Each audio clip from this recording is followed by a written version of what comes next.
الله أكبر الله أكبر الله أكبر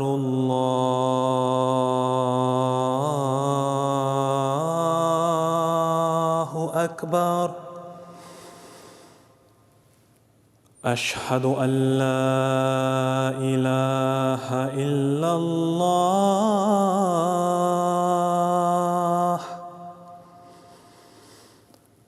أشهد أن لا إله إلا الله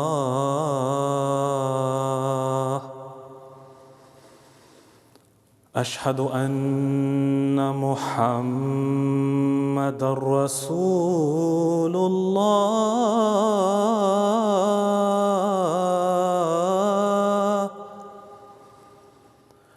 أشهد أن محمدًا رسول الله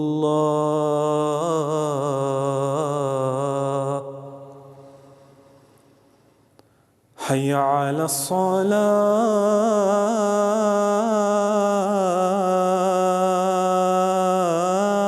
الصلاة حي على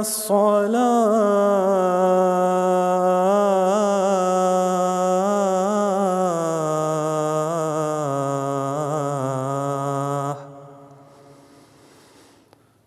حي على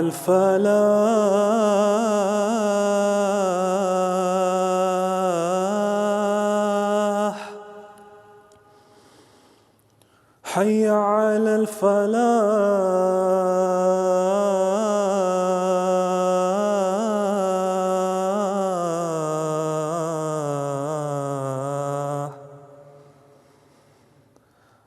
الله أكبر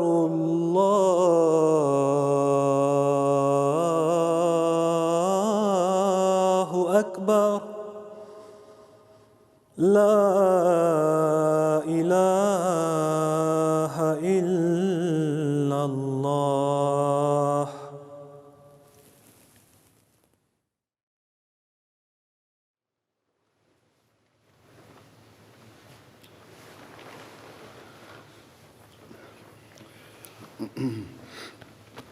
السلام علیکم ورحمۃ اللہ.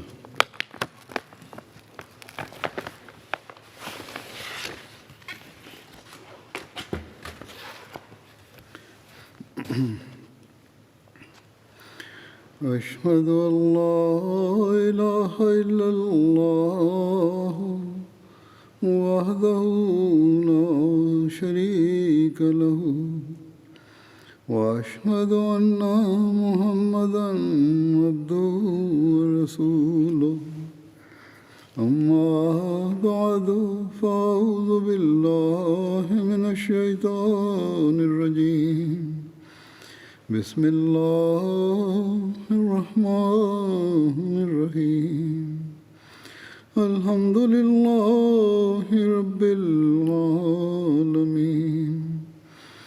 الرحمن الرحيم مالك يوم الدين إياك نعبد وإياك نستعين اهدنا الصراط المستقيم صراط الذين أنعمت عليهم غير المغضوب عليهم ولا الضالين.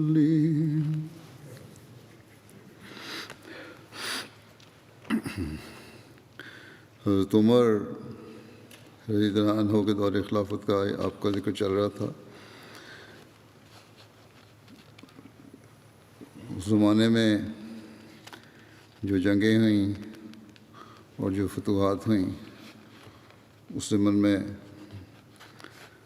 لکھا ہے، یہ تاریخ ہے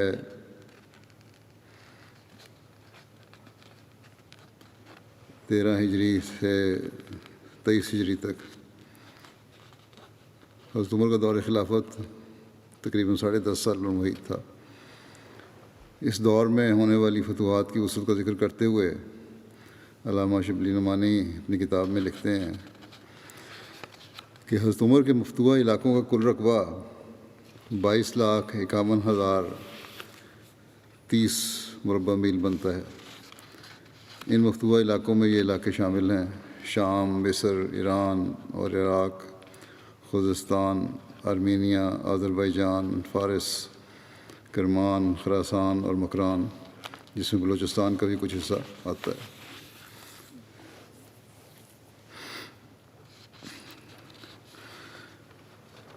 اسلامی جنگوں اور فتوحات کا سلسلہ تو حضرت ابوبکر کے دور میں شروع ہو گیا تھا۔ آپ کے دور میں، حضرت ابوبکر کے دور میں شام اور عراق میں اسلامی افواج جہاد میں مصروف تھیں اور بیک وقت کئی محاذوں پر جہاد جاری تھا،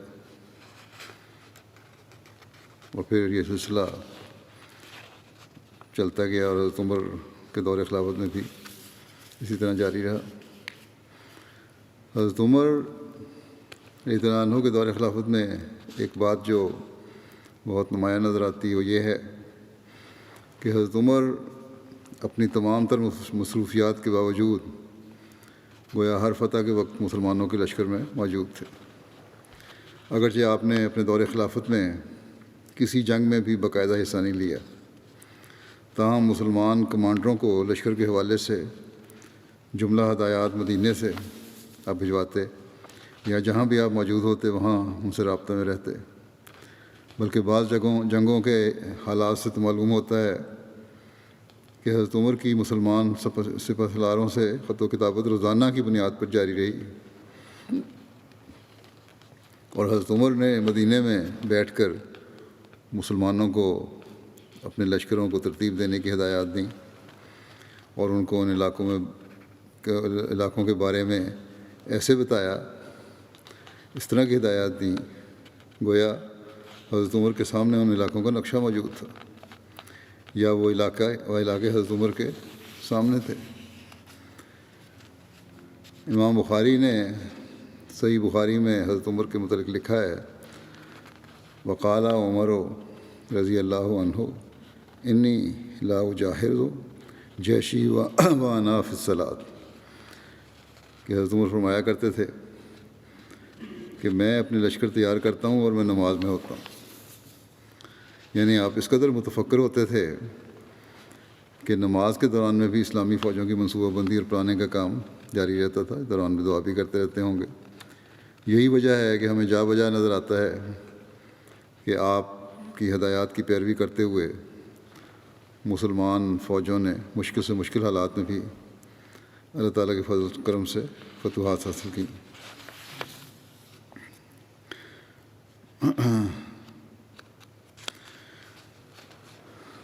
سید میر محمود احمد صاحب نے بھی ایک مقالہ لکھا تھا حضرت عمر کے دور خلافت کا، اور اس سے بھی انہوں نے مدد لی ہے۔ ہمارے نوٹس تیار کرنے والوں نے، ریسرچ سیل نے بعض نوٹس لیے ہیں،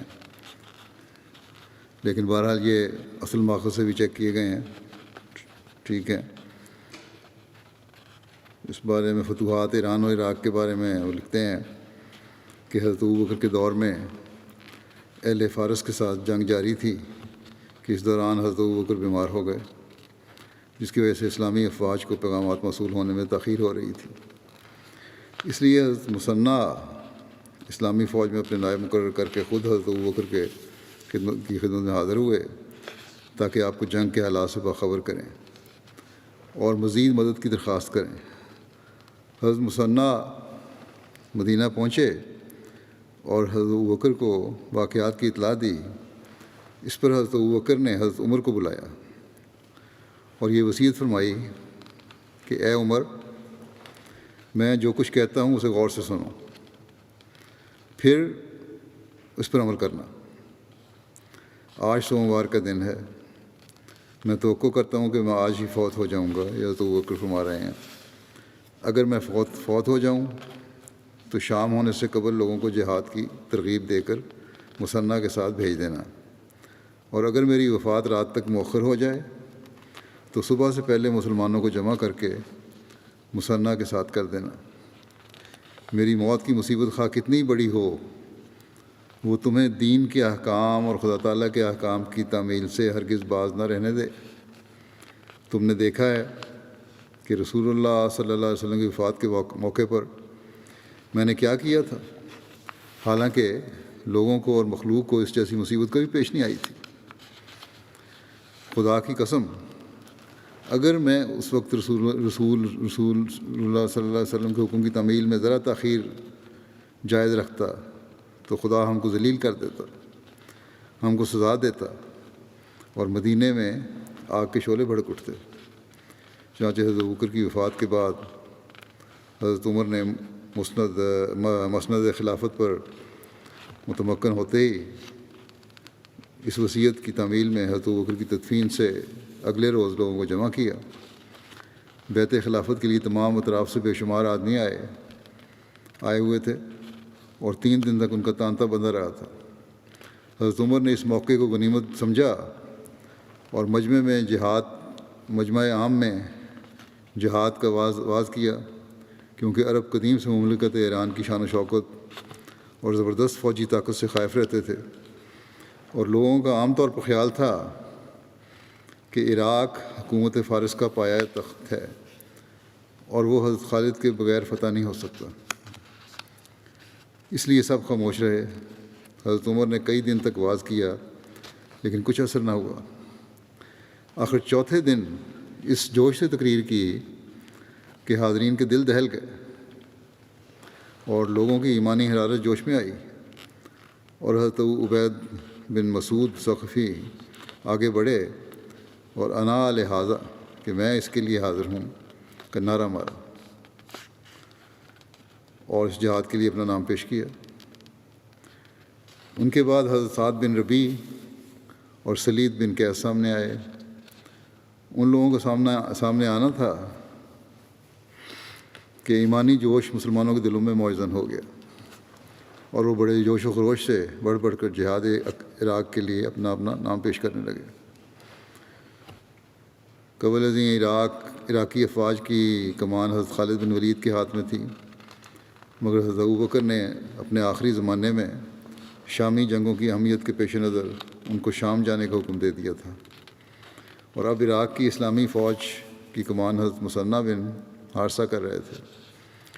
اس موقع پر جب حضرت عمر مسلمانوں کو عراق کی جنگوں کے لیے اپنا نام پیش کرنے کی دعوت دے رہے تھے، حضرت مثنیٰ بھی مدینہ تشریف لائے ہوئے تھے۔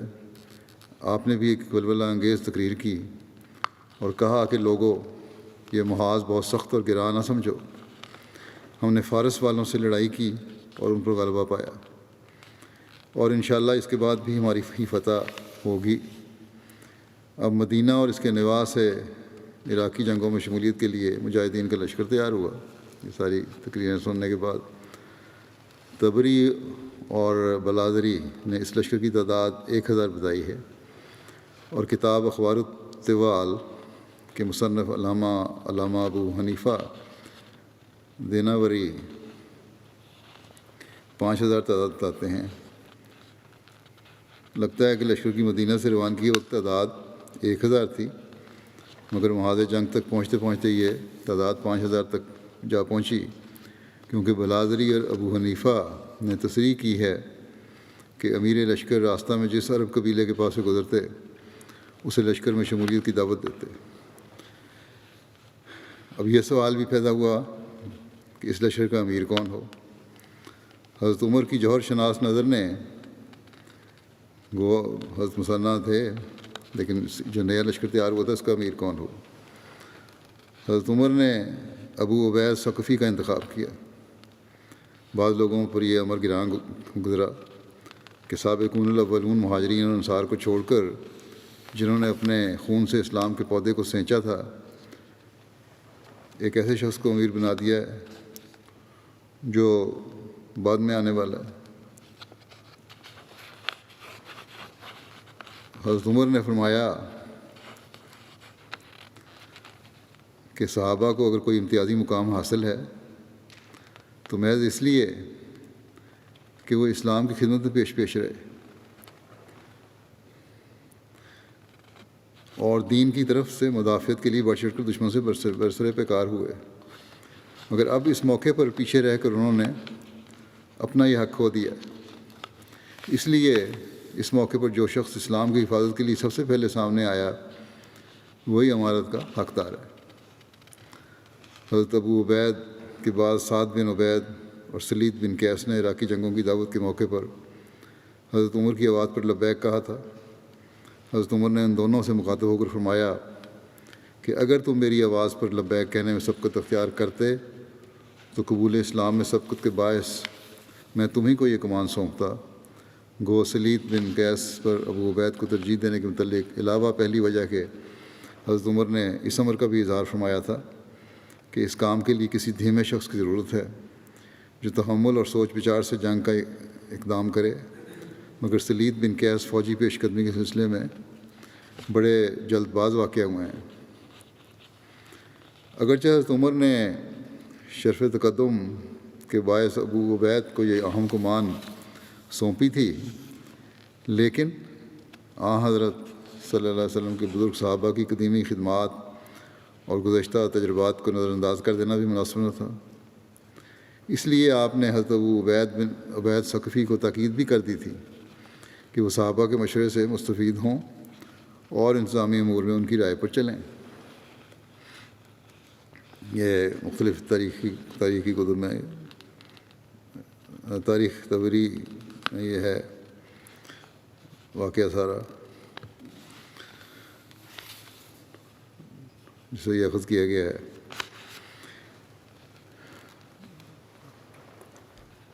13 ہجری میں ایک جنگ ہوئی جو جنگ نمارق اور کسخر کہلاتی ہے۔ حضرت عبید کے لشکر لے کر روانہ ہونے سے قبل ہی حضرت مثنیٰ واپس ہیرا عراق کی قدیمی عربی حکومت کا پایا تختہ اور فرات کے مغرب میں اس مقام پر واقع تھا جہاں بعد میں کوفہ آباد ہوا، وہاں چلے گئے اور بدستور اپنی فوج کی قیادت سنبھال لی۔ لیکن جلد ہی ایسی صورتحال پیدا ہو گئی کہ حضرت مثنیٰ کو اپنی افواج سمیت پیچھے ہٹنا پڑا۔ اس کی تفصیل یوں ہے کہ ایرانی دربار میں رؤساء اور امراء کے باہمی اختلافات اور مناقشات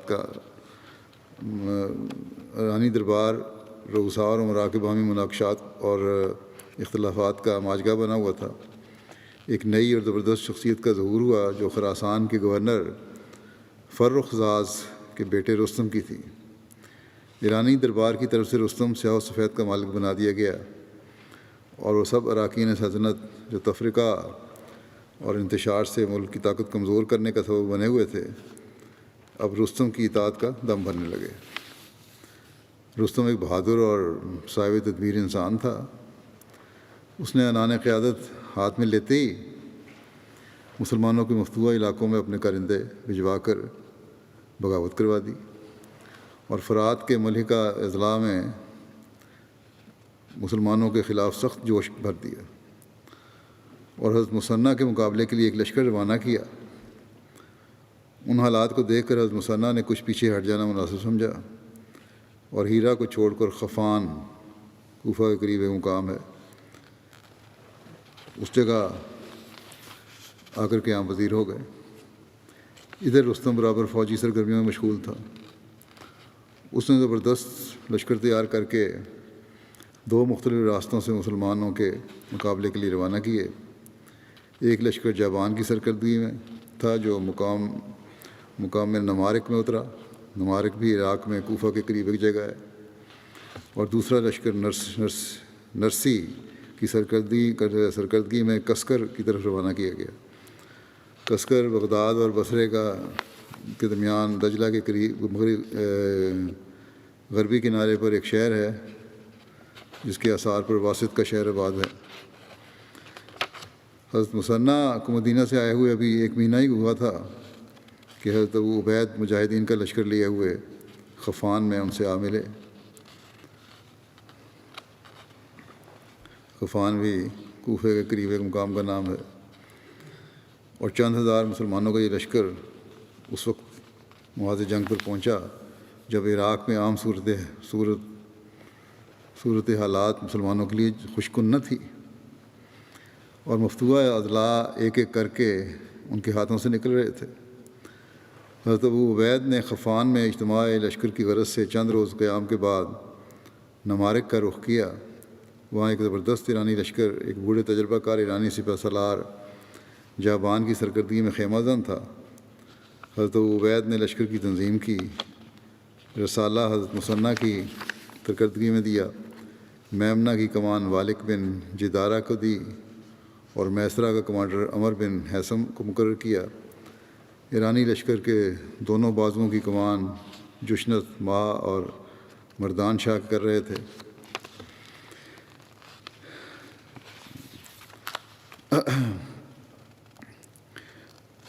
یہ اسلامی اخلاق کا نمونہ اس جنگ میں جو پیش ہوا، اس پر میر محمود احمد صاحب نے اپنا تبصرہ کیا ہوا ہے کہ اسلامی اخلاق کا ایک نمونہ جو ہمیں نظر آتا ہے، نمارک کے مقام پر زبردست مارکہ ہوا اور ایرانی لشکر نے شکست کھائی۔ ایرانی لشکر کا سپہ سالار جابان زندہ گرفتار کر لیا گیا، مگر مطر بن فضہ جنہوں نے جابان کو گرفتار کیا تھا اسے پہچانتے نہ تھے۔ جابان نے ان کی لا علمی سے فائدہ اٹھا کر ان کو فدیہ دیا اور رہائی حاصل کر لی۔ کچھ دیر بعد مسلمانوں نے دوبارہ جابان کو گرفتار کر لیا اور حضرت ابو عبید کے پاس لائے اور آپ کو بتایا کہ جابان کو ایرانی لشکر میں کیا پوزیشن حاصل ہے، مگر حضرت ابو عبید نے یہ برداشت نہ کیا کہ ایک شخص جس کو ایک مسلمان سپاہی ایک دفعہ فدیہ لے کر رہا کر چکا ہے، دوبارہ قیدی بنا لیا جائے۔ لوگوں نے دوبارہ اصرار کیا کہ جابان کو تو گویا بادشاہ کی پوزیشن حاصل ہے۔ آپ نے فرمایا کہ میں تو پھر بھی بدعہدی کا مرتکب نہیں ہو سکتا، چنانچہ رہا کر دیا گیا۔ اس واقعے سے اس ضابطۂ اخلاق پر روشنی پڑتی ہے جو اسلامی افواج کا لائے عمل ہوتا تھا، اور معلوم ہوتا ہے کہ کس طرح مسلمان زبردست جنگی فوائد کے حصول کے لیے بھی اخلاق کا دامن ہاتھ سے نہیں چھوڑتے تھے۔ پھر مارکہ سقاتیہ ہے جو 13 ہجری میں ہوا۔ یہ بھی نمارک کے مارکے سے شکست کھا کر ایرانی لشکر کسکر کی طرف بھاگا، جہاں ایرانی کمانڈر نرسی پہلے سے ایک لشکر جرجار لیے ہوئے مسلمانوں کے مقابلہ کے لیے تیار تھا۔ ابو عبید اس کے مقابلے کے لیے کسکر کی طرف بڑھے۔ نرسی جو کسکر میں ایرانی لشکر کا سپہ سالار تھا، ایرانی اراکین سلطنت میں خاص امتیازی مقام رکھتا تھا، اور وہ اور اس کے لشکر دونوں بازوؤں کے کمانڈر بندویا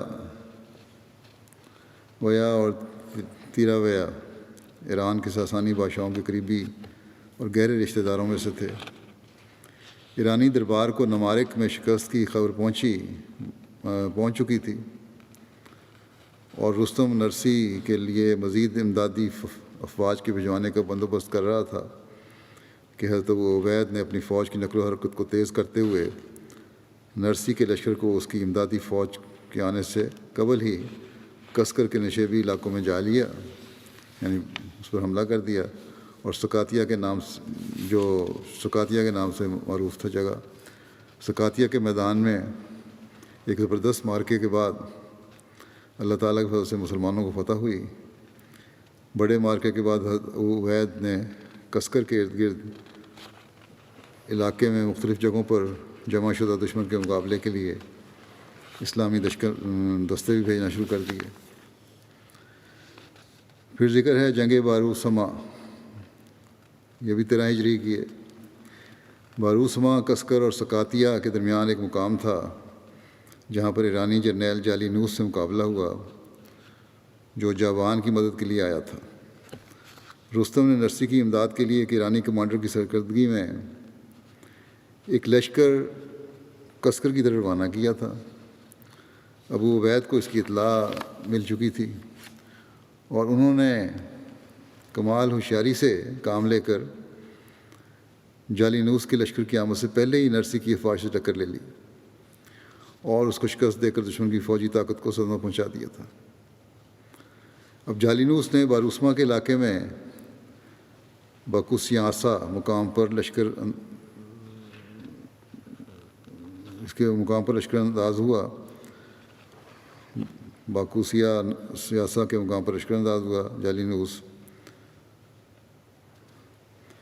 بصرہ اور کوفہ کے درمیان کی بستیوں کو ارض سواد کہا جاتا تھا، اور بروسما اور باکوسیاسا ان بستیوں میں سے 2 بستیاں ہیں۔ ابو عبید باکوسیاسا پہنچے اور مختصر سی لڑائی کے بعد ایرانی افواج نے شکست کھائی اور جالینوس میدان سے بھاگ کھڑا ہوا، اور ابو عبید نے وہاں قیام کر کے ارد گرد کے علاقوں پر مکمل قبضہ کر لیا۔ یہ مورخ جو تبری ہے ان کا بیان ہے۔ بلادری نے لکھا ہے کہ جالینوس سے مصالحت ہو گئی تھی، البتہ بعد کے مورخین میں ابن خلدون اور ابن اسیر نے تبری کی تائید کی ہے۔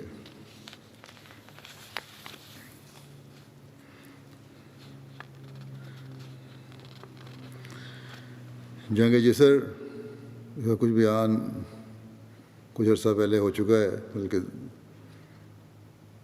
یہاں بھی یہ ضروری ہے بیان کرتا ہوں۔ جنگ جسر یہ بھی 13 ہجری میں ہوئی، دریائے فرات کے کنارے مسلمانوں اور ایرانیوں کے درمیان لڑی گئی تھی۔ مسلمانوں کی طرف سے لشکر کے سپہ سالار حضرت ابو عبید ثقفی تھے، جبکہ ایرانیوں کی طرف سے بہمن جازویہ سپہ سالار تھا۔ مسلمان فوج کی تعداد 10,000 تھی، جبکہ ایرانیوں کی فوج میں 30,000 فوجی اور 300 ہاتھی تھے۔ دریائے فرات کے درمیان میں حائل ہونے کی وجہ سے دونوں گروہ کچھ عرصے تک لڑائی سے رکے رہے، یہاں تک کہ فریقین کی باہمی رضامندی سے فرات پر جسر یعنی ایک پل تیار کیا گیا۔ اسی پل کی وجہ سے اس کو جنگ جسر کہا جاتا ہے۔ جب پل تیار ہو گیا تو بہمن جازویہ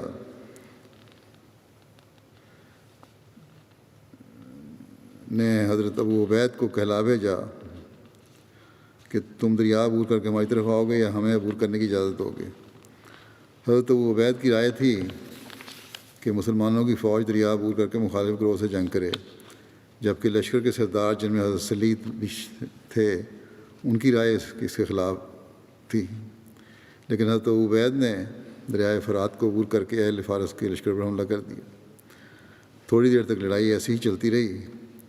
کچھ دیر بعد بہمن جازویہ نے اپنی فوج کو منتشر ہوتے دیکھا تو اس نے ہاتھیوں کو آگے بڑھانے کا حکم دیا۔ ہاتھیوں کے آگے بڑھنے سے مسلمانوں کی صفیں بے ترتیب ہو گئیں، اسلامی لشکر ادھر ادھر ہٹنے لگا۔ حضرت ابو عبید نے مسلمانوں کو کہا کہ اے اللہ کے بندو، ہاتھیوں پر حملہ کرو اور ان کی سونڈیں کاٹ ڈالو۔ حضرت ابو عبید یہ کہہ کر خود آگے بڑھے اور ایک ہاتھی پر حملہ کر کے اس کی سونڈ کاٹ ڈالی۔ باقی اسلامی لشکر نے بھی یہ دیکھ کر تیزی سے لڑائی شروع کر دی اور کئی ہاتھیوں کی سونڈیں اور پاؤں کاٹ کر ان کے سواروں کو قتل کر دیا۔ اتفاق سے حضرت ابو عبید ایک ہاتھی کے سامنے آ گئے، آپ نے وار کر کے اس کی سونڈ کاٹ دی، مگر آپ اس ہاتھی کے پاؤں کے نیچے آ گئے اور دب کر شہید ہو گئے۔ تاریخ طبری کی ایک روایت میں ہے کہ حضرت ابو عبید کی بیوی دوما نے جنگ سے قبل ایک خواب دیکھا تھا کہ ایک شخص آسمان سے ایک برتن میں جنت کا ایک مشروب لایا جس کو حضرت ابو عبید اور جبر بن ابو عبید نے پیا ہے، اسی طرح ان کے خاندان کے چند لوگوں نے بھی پیا ہے۔ دوما نے خواب اپنے شوہر سے بیان کی۔ حضرت ابو عبید نے کہا کہ اس خواب کی تعبیر شہادت ہے۔ اس کے بعد حضرت ابو عبید نے لوگوں کو وصیت کی کہ اگر میں شہید ہو جاؤں تو جبر سپہ سالار ہوں گے، اور اگر وہ بھی شہید ہو جائیں تو فلاں فلاں شخص سپہ سالار ہوگا۔ چنانچہ جس شخص نے خواب میں اس برتن سے مشروب پیا تھا ان کو حضرت ابو عبید نے ترتیب وار سپہ سالار مقرر کر دیا، اور پھر فرمایا کہ اگر ابو القاسم بھی شہید ہو جائیں تو پھر حضرت مثنیٰ تمہارے سپہ سالار ہوں گے۔ دوما کا یہ خواب حرف بحرف پورا ہوا۔ اس جنگ میں حضرت ابو عبید کے بعد علیہ ترتیب بیان کردہ 6 اشخاص ایک ایک کر کے علم امارت ہاتھ میں لیتے چلے گئے اور شہید ہوتے چلے گئے۔ 8ویں شخص حضرت مثنیٰ تھے جنہوں نے اسلامی جھنڈے کو لے کر دوبارہ ایک پرجوش حملے کا ارادہ کیا، لیکن اسلامی لشکر کی صفیں بے ترتیب ہو گئی تھیں اور لوگوں نے مسلسل 7 امیروں کو شہید ہوتے دیکھ کر بھاگنا شروع کر دیا تھا، جبکہ کچھ دریا میں کود گئے تھے۔ حضرت مثنیٰ اور آپ کے ساتھی مردانگی سے لڑتے رہے، بالآخر حضرت مثنیٰ زخمی ہو گئے اور آپ لڑتے ہوئے دریائے فرات عبور کر کے واپس آ گئے۔ اس واقعہ میں مسلمانوں کو بہت زیادہ نقصان ہوا۔ مسلمانوں کے 4000 آدمی شہید ہوئے، جبکہ ایرانیوں کے 6000 فوجی مارے گئے۔ یہ شکست مسلمانوں کے لیے زیادہ دیر تک ضرر رساں نتائج پیدا کرنے کے موجب بنتی، مگر خوش قسمتی یہ ہوئی کہ قدرتی موقع ایسا پیدا ہو گیا کہ دشمن مسلمانوں کا تعاقب نہ کر سکا، کیونکہ خود ایرانی اراکین سلطنت میں باہمی اختلاف پیدا ہو جانے کی وجہ سے بہمن جازویہ کو واپس جانا پڑا۔ ابن اسیر نے اس کی وجہ یہ لکھی ہے کہ خود ایرانی دارالحکومت مدائن میں اراکین سلطنت کے ایک فریق نے رستم کے خلاف بغاوت کر دی تھی۔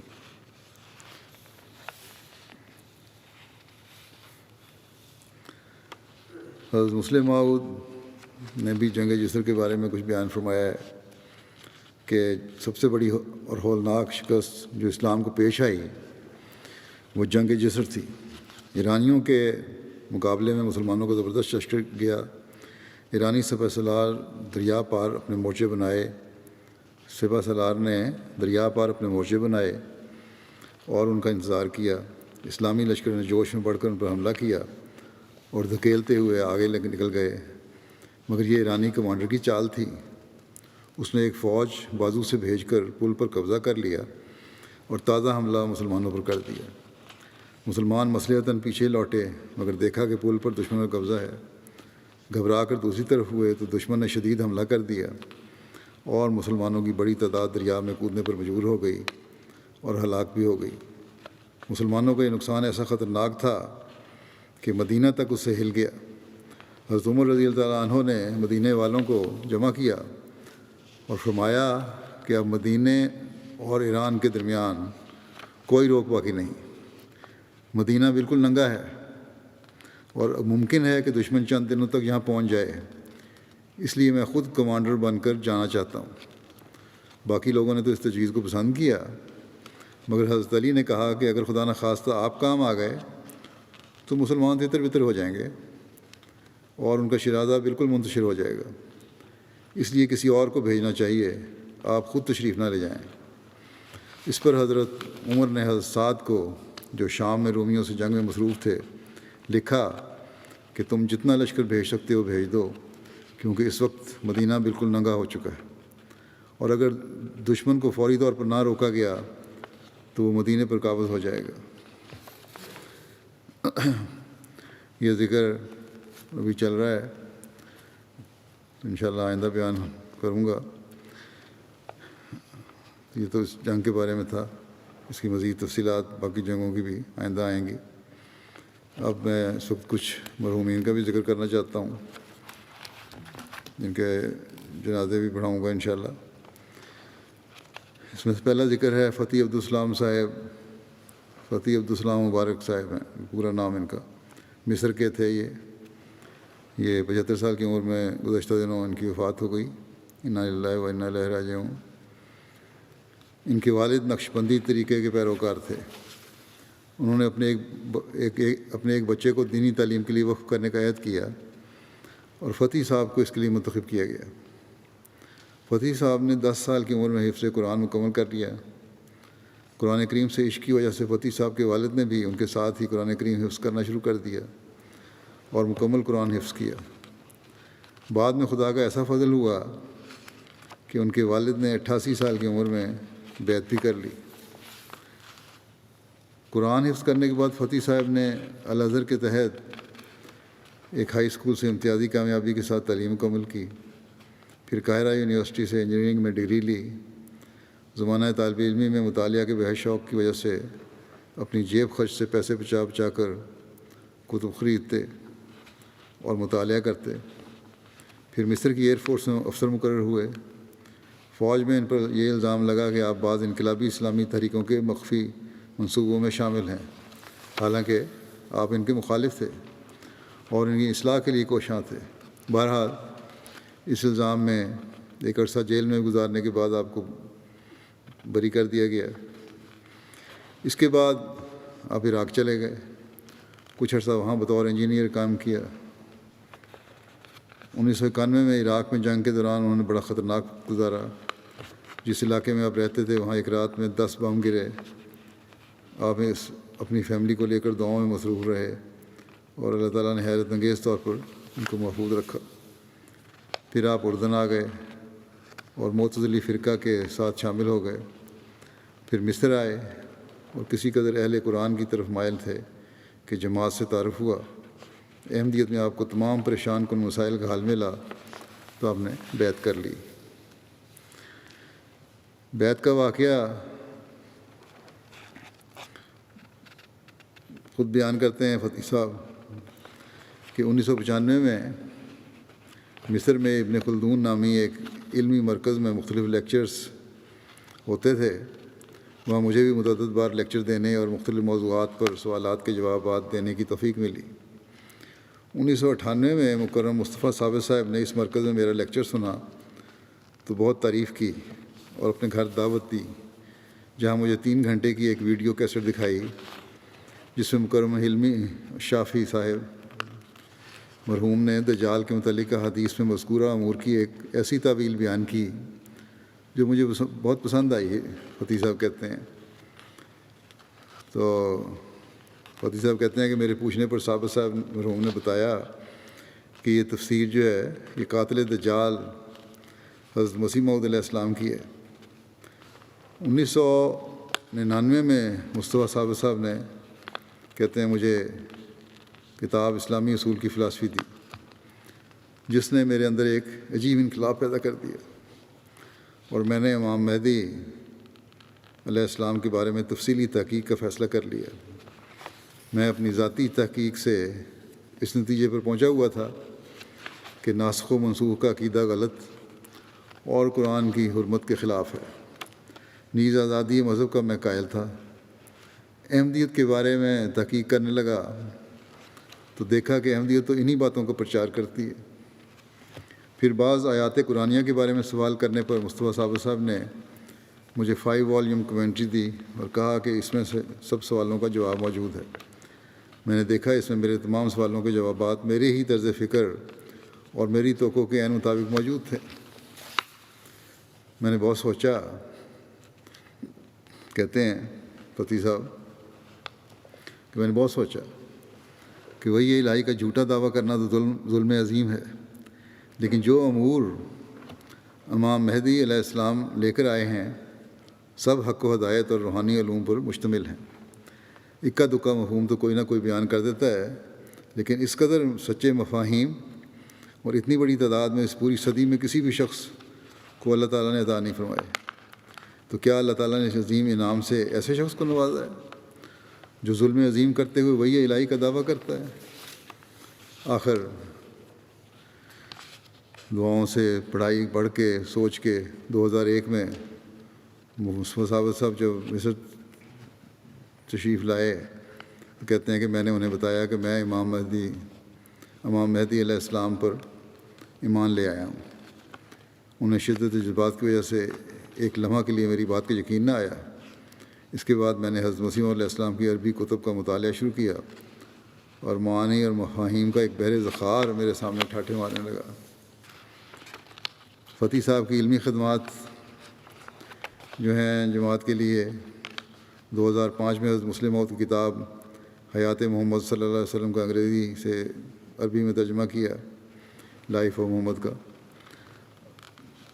الحوار المباشر کے پروگراموں میں شامل ہوتے رہے اور بڑے پرجوش انداز میں مدلل اور مفصل جوابات دیتے تھے جنہیں احباب بہت پسند کرتے تھے۔ ایک مصری عیسائی پادری نے قرآن کریم پر اعتراضات پر مبنی ایک سیریز چلائی جس کا عنوان تھا حل القرآن و کلام اللہ، یعنی کیا قرآن خدا کا کلام ہے۔ اس کے جواب میں فتح صاحب نے 2006 میں پروگراموں کی ایک سیریز ریکارڈ کروائی جس کا نام تھا نام انہو کلام اللہ، یعنی ہاں بے شک یہ خدا تعالیٰ کا کلام ہے۔ حضرت مسیح علیہ السلام کے عربی قصائد کی تشریح پر مشتمل پروگرام روح القدس مع کیا، جس میں قصائد کے لفظی و معنوی اعجاز کو بہت خوبصورت انداز سے واضح کیا۔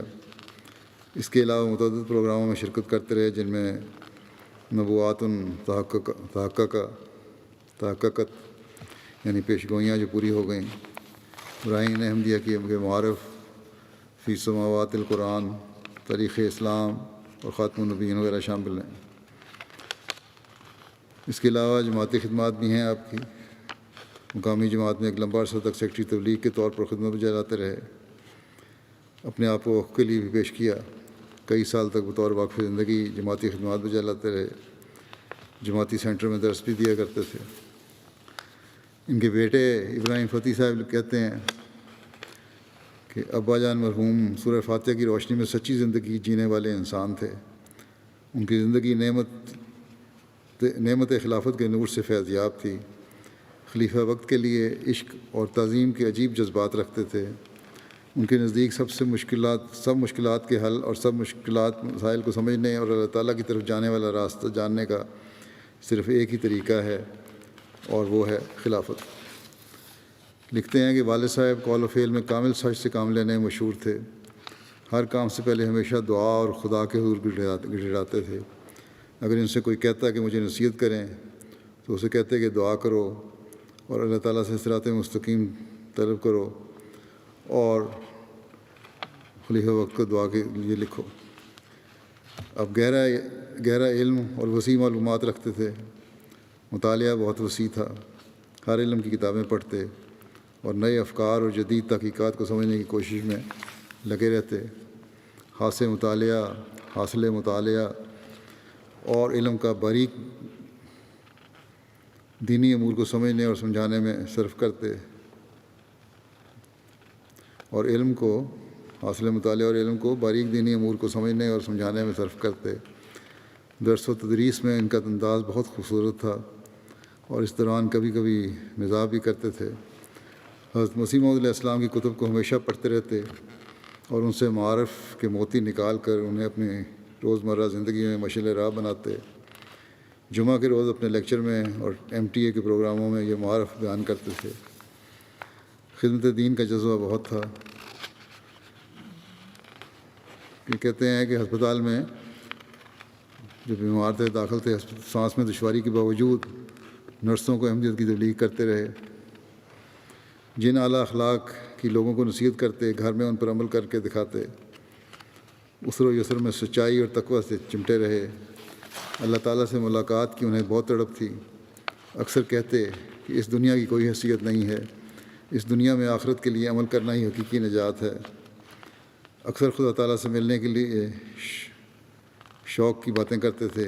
آخری دنوں میں ان کے بیٹے کہتے ہیں جب مجھے پریشان دیکھتے تو کہتے کہ میرے پاس بیٹھ کر سورہ فاتحہ اور درود شریف بار بار پڑھو، کیونکہ بیماری سے شفا خدا تعالیٰ کے اذن سے ہوتی ہے، اور اسی کو دوا کا بھی علم ہے۔ طب اس کے اذن کے بغیر کچھ بھی نہیں کر سکتا۔ مجھے دنیا کی کوئی پرواہ نہیں ہے، بلکہ خدا تعالیٰ سے ملنے کا شوق ہے۔ یہ بیٹے لکھتے ہیں کہ میری والدہ بیان کرتی ہیں کہ میرے میاں ہمیشہ جماعت کی خدمت کو ہر دوسرے کام پر ترجیح دیتے تھے۔ زیادہ وقت گھر سے باہر تبلیغ میں گزارتے تھے۔ اسی کی برکت سے اللہ تعالیٰ بھی ہمارے بچوں کی خارق عادت طور پر حفاظت فرماتا تھا۔ ڈاکٹر حاتم حلمی شافی صاحب لکھتے ہیں کہ ہمارے بھائی اور استاذ مکرم فتیح عبدالسلام صاحب واقعتاً ایسے لوگوں میں سے تھے جن کے بارے میں اللہ تعالیٰ فرماتا ہے کہ مومنوں میں سے بعض ایسے لوگ ہیں جنہوں نے خدا سے کیا ہوا عہد پورا کر دیا۔ بیعت سے وفات تک کے عرصے میں ڈاکٹر حاتم صاحب کہتے ہیں کہ میں نے آپ کو ایک عجیب انسان پایا ہے۔ آپ کو خدا تعالیٰ اور اس کی صفات اور توحید کی محبت کا نشہ تھا۔ رسول کریم صلی اللہ علیہ وسلم اور قرآن کریم کے عاشق تھے۔ سورہ فاتحہ کے عشق میں فنا تھے۔ اپنی قیمتی درسوں میں حضرت مسیح موعود علیہ السلام کی تفسیر سورہ فاتحہ کے آسمانوں میں پرواز کرتے نظر آتے تھے۔ حسین المصری صاحب اردن سے ہیں، لکھتے ہیں فتیح صاحب حضرت مسیح موعود علیہ السلام اور قادیان کے عاشق تھے۔ خلافت پر آپ کا پختہ ایمان تھا، بہت علمی آدمی تھے۔ پھر اپنا واقعہ بیان کرتے ہیں کہ قادیان کے جلسہ 2018 میں انہوں نے اکٹھے شرکت کی۔ کہتے ہیں جب میں قادیان پہنچا تو مجھے سرائے وسیم میں ٹھہرایا گیا. وہاں بڑے محبت سے ملے مجھے فتیح صاحب. جلسہ کی کارروائی کے بعد رات کو میرے ساتھ براہین احمد کی باتیں شروع کر دیتے. آپ کو قادیان سے عشق تھا. قادیان کے بارے میں کہتے کہ یہ ہمارے پیارے کی بستی ہے، پیارے کی پیاری بستی ہے. ہم نے مل کر قادیان کے مقدس مقامات دیکھے، اور کہتے ہیں کہ میں حیران رہ گیا کہ حلمی فتیح صاحب کو ہر جگہ اور اس کی تاریخ کا تفصیلی علم تھا. جس دن انہوں نے قادیان سے رخصت ہونا تھا، ہم نماز فجر کے بعد بیت الذکر اور بیت الدعا میں گئے. وہاں آپ کی شدت عجز و نیاز دیکھ کر میں بھی ضبط نہ کر سکا. وہاں سے فارغ ہو کر جب باہر نکلے اور بہشتی مقبرہ والے چوک کے قریب پہنچے تو حیران و پریشان ادھر ادھر دیکھنے لگے، اور پھر تھوڑی دیر کے بعد میرے پوچھنے پر روتے جاتے تھے اور سسکیاں لیتے جاتے تھے، اور پھر زمین پر سجدے میں گر گئے. پھر اٹھے اور آسمان کی طرف ہاتھ اٹھا کر کانپتی آواز سے کہا کہ اے خدا، تجھے پتہ ہے کہ اپنے پیارے کی ہمسائیگی میں رہنا مجھے کتنا عزیز ہے. اے خدا، تجھے علم ہے کہ میں آج کی رات یہیں گزارنا چاہتا ہوں، لیکن تھوڑی دیر بعد ہمارے رخصت ہونے کا وقت ہو جانا ہے، کیونکہ ان کو اطلاع دی گئی تھی کہ آج انہوں نے واپسی ہے ان کی. اس دن جس دن یہ واقعہ ہوا. تو ہر چیز پر قادر ہے، ہر کام تیرے ہاتھ میں ہے، تیرے اذن سے ہی سب کچھ ہوتا ہے، اور قانون قائم ہیں اور بدلتے ہیں. میرا سفر ملتوی کر دیتا چند گھنٹے اور میری آنکھوں کو ٹھنڈک نصیب ہو. اور پھر بہرحال ہوا یہ کہ گاڑی آئی، اور اس دن کیونکہ ان کو کہا گیا تھا ان کی سیٹیں ہیں، فتیح صاحب کا سامان اس میں رکھ دیا گیا. تھوڑی دیر بعد سرائے وسیم میں فتیح صاحب کی آواز گونجی کہ اللہ اکبر، اللہ اکبر. کہتے ہیں یہ کہ میرے رحیم، انہوں نے کہا کہ میرے رحیم رب نے میری دعا سن لی اور میرا سفر ملتوی کر دیا. وہ خدا تعالیٰ کی حمد و شکر میں مصروف تھے. تو کہتے ہیں میں نیچے اترا تو انہوں نے بڑے زور سے مجھے گلے سے لگا کر فرمایا، فتیح صاحب نے، کہ آپ نے دیکھا کیسے اللہ تعالیٰ نے ہمارے پیارے مسیح موعود علیہ السلام کی برکت سے ہماری دعائیں قبول فرمائیں، اور کس طرح قبول فرماتا ہے. پھر ان کی آنکھوں میں آنسو آ گئے اور انہیں دیکھ کر میں بھی اشکبار ہو گیا. بتانے لگے کہ منتظمین کو غلطی لگی تھی کہ میری فلائٹ آج ہے. وہ آج نہیں تھی بلکہ اگلے دن تھی یا کسی اور دن تھی. ان کو اپنی وفات کا بھی کہتے ہیں پتہ چل گیا تھا، جس کا اظہار انہوں نے حسین صاحب سے کیا، اور جو پروگرام وہ بنا رہے تھے MT کے لیے اس کے لیے ہدایات بھی دیں کس طرح بنانا ہے.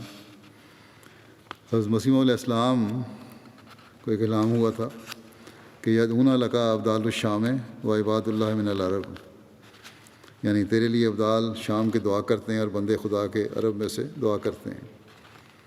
حضرت مسیح نے لکھا ہے کہ خدا جانے یہ کیا معاملہ ہے اور کب اور کیوں کر اس کا ظہور ہو، واللہ عالم بالصواب.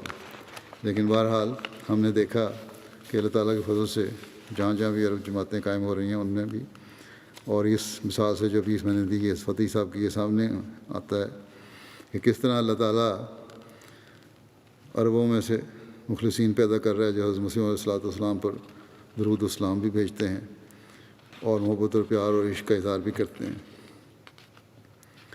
اس بات کی گواہی دیتے ہوئے حاتم صاحب بھی لکھتے ہیں کہ حضرت اقدس مسیح موعود اور آپ کی کتب اور اشعار سے فتیح صاحب کی محبت خارج از بیان ہے. خلافت سے مرحوم کی محبت اور اطاعت اور احترام ان کے ہر قول و فعل سے جھلکتا تھا اور ہر ایک کو نظر آتا تھا. راسخ یقین تھا کہ خلافت خدا تعالیٰ کی عظیم نعمت ہے اور اس کے ملنے پر حمد و شکر کے گیت گاتے تھے. وہ اس حبل اللہ کو بڑی مضبوطی سے تھامے ہوئے تھے اور اطاعت خلافت میں فنا تھے. یہ تو میں نے بھی دیکھا ہے. ایسا پیار اور محبت ملاقات کے وقت ان کی آنکھوں میں اور ہر حرکت سے نظر آتا تھا اور جھلکتا تھا جو غیر معمولی معیار کا تھا، اور ساتھ ادب اور احترام بھی تھا بے شمار. اگر ان کی کسی بات یا دلیل کو بڑے علمی مضامین لے کے آتے تھے، مجھے سمجھ نہیں اگر گائی میں نے رد کر دیا یا مزید تحقیق کے لیے کہا تو کامل شرح سے اسے تسلیم کیا، گویا کہ خلافت کے فدائی اور سلطان نصیر تھے۔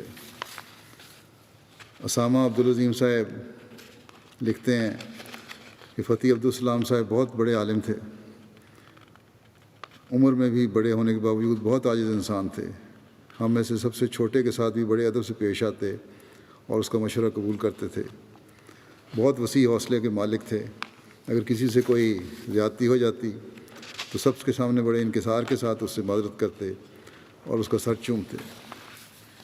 مرحوم کو اسلام سے بہت محبت تھی اور احمدی نوجوانوں کو جماعت کے ایسے خادم اور سپاہی بنانا چاہتے تھے جن میں علم بھی ہو اور روحانیت بھی۔ رات دیر تک ہمیں نصیحت کرتے اور جماعتی ذمہ داریوں کی طرف توجہ دلاتے۔ کہتے ہیں کہ بہت حلیم تھے، اگر کوئی آپ سے اکھڑپن سے بات کرتا تو بھی اس کا جواب سختی سے نہ دیتے تھے۔ میرے علم میں بھی ہے بعض لوگوں نے ان کو سخت تکلیف بھی پہنچائی، ان سے سخت رویہ اختیار کیا، لیکن اگر وقتی طور پر کسی وجہ سے ان کے منہ سے کوئی سخت لفظ نکل بھی گیا فتح صاحب کے منہ سے تو پھر معافی بھی مانگی، اور بعض دفعہ مجھے بھی لکھ دیتے تھے کہ میں نے اس شخص سے فلاں بات کی ہے اور اس کے معافی بھی مانگ لی ہے۔ تو یہ حوصلہ کم لوگوں میں ہی ہوتا ہے۔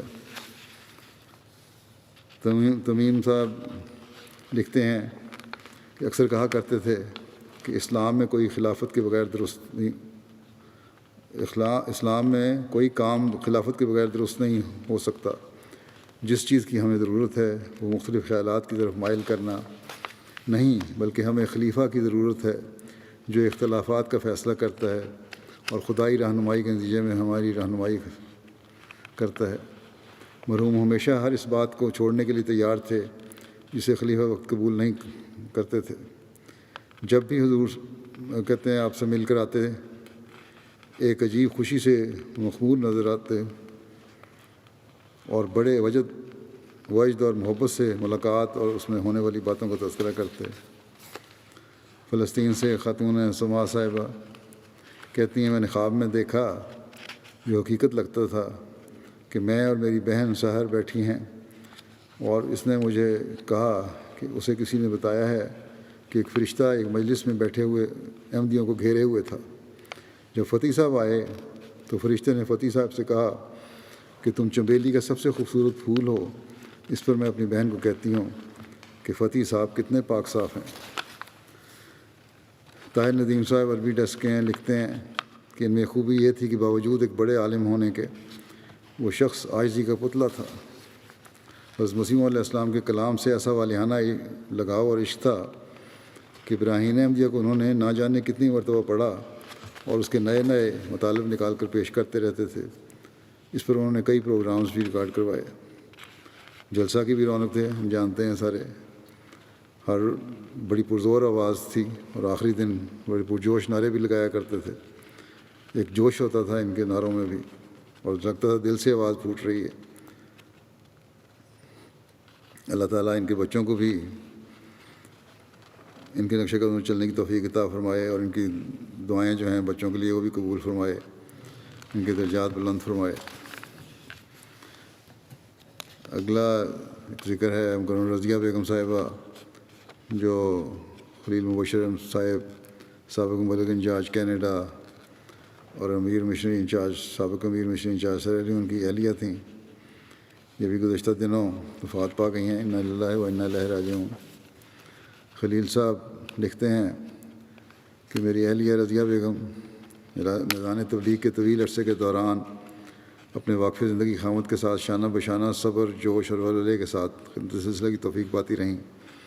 افریقہ میں خصوصیت سے آپ کو بھرپور انداز میں مہمان نوازی اور خدمت کی توفیق ملتی رہی، کبھی بے جا مطالبہ نہیں کیا اور ہر حال میں صبر و شکر کے ساتھ وقف زندگی خامد کے ساتھ مل کر خدمت دین کی توفیق پائی۔ مرحومہ عبادات میں باقاعدہ تھیں، صدقہ اور مالی قربانی میں دلی شغف اور جوش کے ساتھ حصہ لیتیں۔ وفات سے قبل تمام چندہ جات کی ادائیگی کو مکمل کیا۔ مرحومہ موسیہ تھیں، عثمان گان میں ایک بیٹا اور 3 بیٹیاں اور باقی آگے ان کی نسلیں ہیں۔ اللہ تعالیٰ مرحومہ سے مغفرت و رحم کا سلوک فرمائے، درجات بلند فرمائے۔ اگلا ذکر ہے محترمہ سائرہ سلطان صاحبہ اہلیہ ڈاکٹر سلطان مبشر صاحب۔ ان کی بھی گزشتہ دنوں ہارٹ اٹیک کی وجہ سے وفات ہو گئی. انا للہ و انا الیہ راجعون.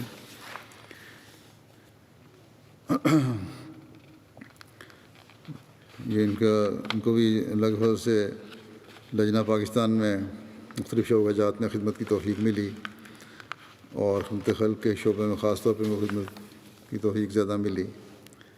ان کے میاں ڈاکٹر سلطان بشیر صاحب لکھتے ہیں کہ جماعت اور خلافت کی وفادار تھیں. اس بات پر بہت خوش تھیں کہ ہمارا گھر مسجد مبارک کے قریب ہے. جب ان کی شادی ہوئی تو اس وقت ان کی ساس صاحبہ وفات پا چکی تھیں.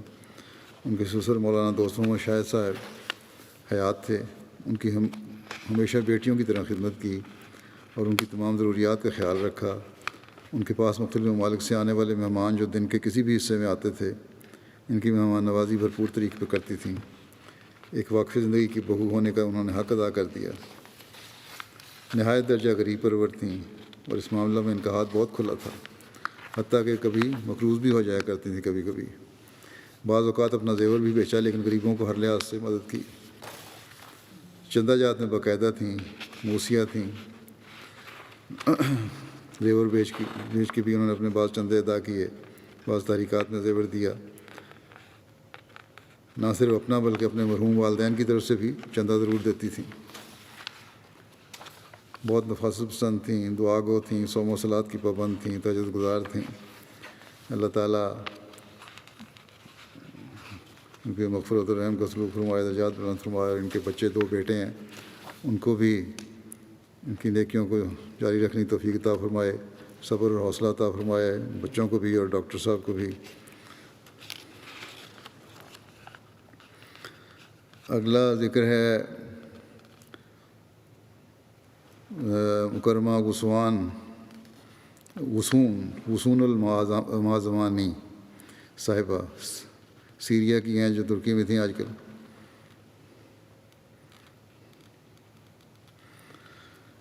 ان کی بھی گزشتہ دنوں میں 45 سال کی عمر میں وفات ہو گئی. انا للہ و انا الیہ راجعون. بیمار تھیں لمبے عرصے سے. اللہ کے فضل سے موسیہ بھی تھیں مرحومہ.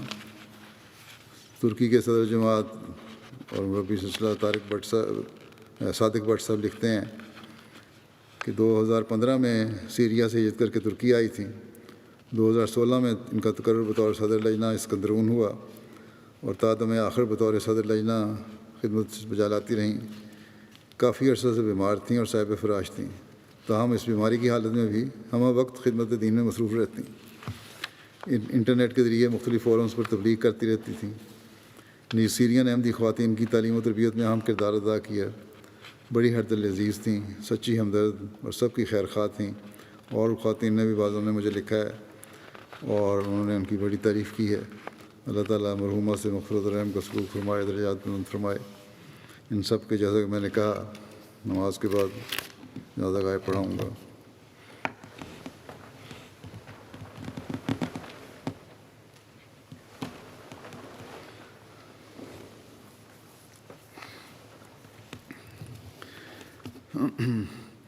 الحمد لله نحمده ونستعينه ونستغفره ونؤمن به ونتوكل عليه ونعوذ بالله من شرور أنفسنا ومن سيئات أعمالنا.